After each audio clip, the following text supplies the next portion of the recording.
Beyond Desolation, a track from The Last of Us Part 2, a melody which, by some strange twist of fate of the YouTube music algorithm, found its way into my mix while I was listening to the Red Dead Redemption 2 soundtrack. The day before, the algorithm had shown me a Born to Forced to meme. The meme came with a post by a user who wished they could spend their time differently, but in the present system there was not much room for that. Work, children, a mortgage, some kind of self-development after work, because they had long since stopped believing in life after work. Oscar Wilde deeply believed that under socialism, the soul would finally begin to live. The meme maker, with a dose of nihilistic reflection, is the identity of that same soul but under capitalism. A soul slowly ceasing to live, no longer even willing to despair over it. Wilde wrote that capitalism destroys the soul by forcing it to think about money instead of life. Under socialism, a person could finally act out of love for action, not out of fear of hunger. The desire to create beyond the confines of an imposed job is not a whim. It's a natural survival instinct in a system that treats every sign of free time as an undeveloped resource. Whether Wilde was trapped in naive faith or making a sober calculation, the promise was clear. Machines were supposed to take over the burden of survival. Let as much beauty as possible remain for us.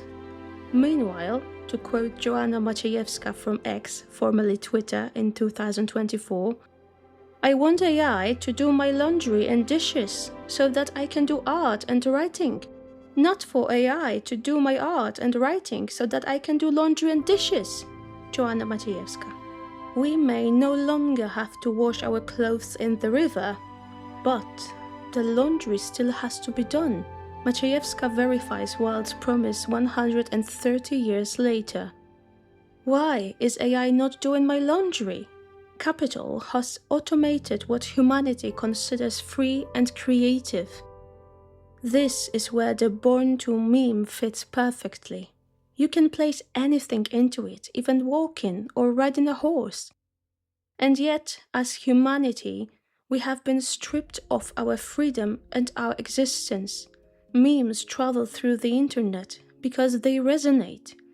You do not send something to a friend if you do not associate with the idea. This is a hidden collective pain, perhaps the only form of collectivism I can observe in today's neoliberal, late capitalist world. Every heart reaction, every share, is a quiet, plural experience of our own captivity. We want something different, but we do not know how to name it. Our language has been colonized. We lack the words to describe a peaceful existence, and rest has been reduced to a break between one effort and the next, either mental or physical. Even if you do not work in a corporation over spreadsheets, you still feel that you would like things to be otherwise. The meme exposes the dichotomy of our reality, the rupture between how we want to live and how we function.